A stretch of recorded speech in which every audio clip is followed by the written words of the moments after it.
الرحمن الرحیم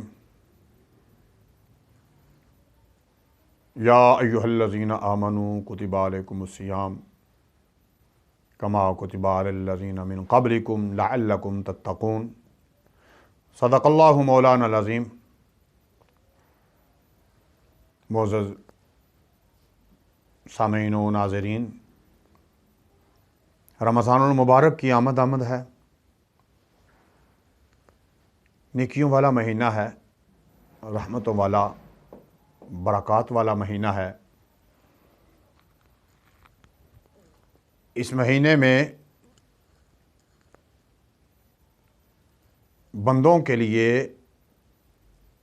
اجر و ثواب کمانے کا، تقوی و پرہیزگار بننے کا حکم دیا گیا ہے۔ یہ ایسا شان والا مہینہ ہے جسے حضور نبی پاک صلی اللہ علیہ وآلہ وسلم نے ایک قول کے مطابق اپنی امت کا مہینہ قرار دیا ہے کہ امتی اس مہینے میں رب کریم جل شانہ کے قریب ہو جاتے ہیں، اللہ کریم کا قرب پاتے ہیں۔ عبادات، نماز تراویح، روزہ، یہ سارے امور ایسے ہیں جو بندے کو رب کے قریب کر دیتے ہیں۔ تلاوت قرآن، تو اس مہینے میں نہایت محبت کے ساتھ روزے رکھے جائیں،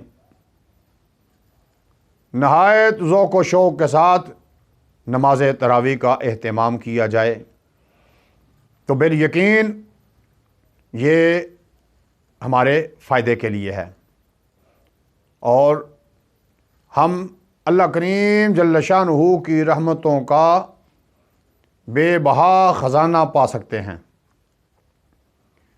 اور جو عبادات اللہ کریم جل شانہ نے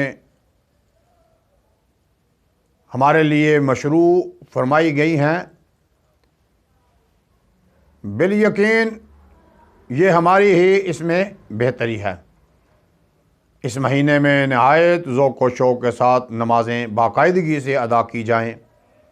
جو ہماری فوت شدہ نمازیں ہیں، جو قضا ہو گئی ہیں، وہ نمازیں بھی کوشش کر کے پڑھی جائیں، کیونکہ اس مہینے میں فرائض کی ادائیگی 70 فرائض کے برابر ہے، تو اگر قضا ہوئے فرائض ادا کر لیں تو وہ بھی بہتر ہے۔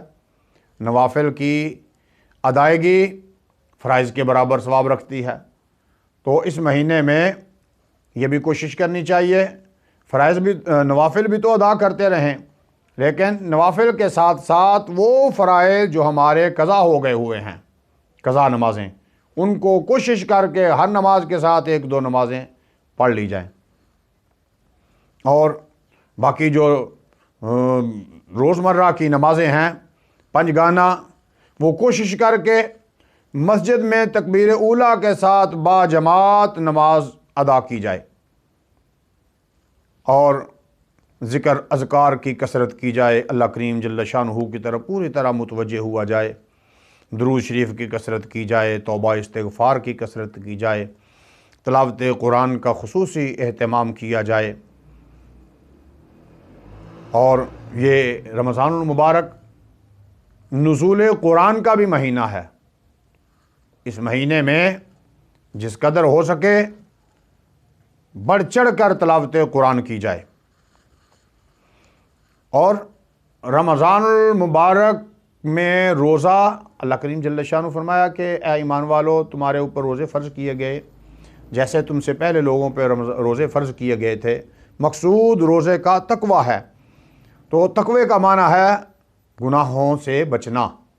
مطلب یہ ہے کہ بندے پورا 1 مہینہ اس ایکسرسائز سے گزرتے ہیں، روزہ رکھ کے، نمازوں کی کثرت کر کے، تلاوت قرآن کی کثرت کر کے، ذکر اذکار میں مشغول ہو کر جب ایک ماحول بن جاتا ہے تو پھر ان کے لیے حصول تقوی اور آسان ہو جاتا ہے۔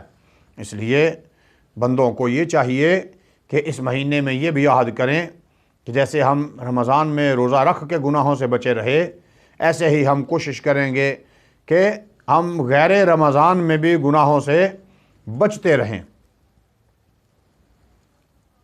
پھر اس کے بعد یہ بھی ایک چیز ہے کہ رمضان المبارک میں جہاں ہم نے کھانے پینے کا روزہ رکھا ہے، شہوات سے بچنے کا روزہ رکھا ہے، وہاں ہم یہ کوشش کریں کہ اپنی نگاہ کو بھی پاک صاف رکھیں۔ اور صوفیہ فرماتے ہیں کہ ایک عوام کا روزہ ہے، ایک خواص کا روزہ ہے۔ عوام کا روزہ یہ ہے کہ طلوع فجر سے غروب آفتاب تک بھوکا پیاسا رہے، شہوات سے بچے۔ اور خواص کا روزہ یہ ہے کہ اپنی آنکھ کو، اپنی زبان کو، اپنے کان کو، اپنے ہاتھوں کو، اپنے پاؤں کو گناہوں سے بچائے۔ اور اخص الخواص کا روزہ فرماتے ہیں وہ یہ ہے کہ اپنے دل کو بھی وساوس شیاطین سے بچائے اور ہر بدگمانی سے اپنے دل کو بچائے۔ رمضان المبارک میں اپنی زبان سے کسی کی غیبت نہ کرے، چغلی نہ کرے، گالم گلوچ نہ کرے، فسق و فجور والی بات نہ کرے۔ رمضان المبارک میں جب روزہ رکھا ہوا ہو تو اپنے کانوں سے فحش اور واہیات، لٹریچر جو ہے، گانے جو ہیں وہ نہ سنیں، اپنی آنکھوں سے فحش لٹریچر نہ دیکھے، اور ہر برائی سے اپنی آنکھ کو بھی بچائے، اپنے ہاتھ کو بچائے، اپنے پاؤں سے چل کے کسی غلط جگہ پہ نہ جائے۔ اور یہ اللہ کریم جل شانہ کی بارگاہ سے بخشش پانے کا اور رحمت کے حصول کا ایک بہترین مہینہ اللہ کریم جل شانہ نے ہمیں عطا فرمایا ہے۔ اس مہینے میں اپنے آپ کو جتنا زیادہ ہو سکے عبادات کے لیے وقف کر لے، مسجد میں اپنے آپ کو زیادہ سے زیادہ ٹھہرائے۔ اسی سلسلے میں اعتکاف بھی ہے کہ اپنے آپ کو مسجد میں روکا جاتا ہے۔ اس مہینے میں اپنے جو مملوک ہیں، خداماں ہیں، نوکر چاکر ہیں، ان کے ساتھ اچھا معاملہ کیا جائے۔ اور اس مہینے میں جو غریب، مساکین، یتامہ اور جو کمزور و بے بس نادار لوگ ہیں ان پہ اپنا مال خرچ کیا جائے۔ صدقہ فطر اسی لیے لازم کیا گیا۔ تو رمضان المبارک کے یہ کچھ معمولات ہیں جو میں نے عرض کر دیے۔ اللہ کریم جل شانہ کی بارگاہ میں دعا کرتے ہیں اللہ تعالیٰ جل شانہ ہمیں ہمت اور کوشش کی توفیق عطا فرمائے کہ ہم ان امور پہ عمل پیرا ہو سکیں۔ آمین۔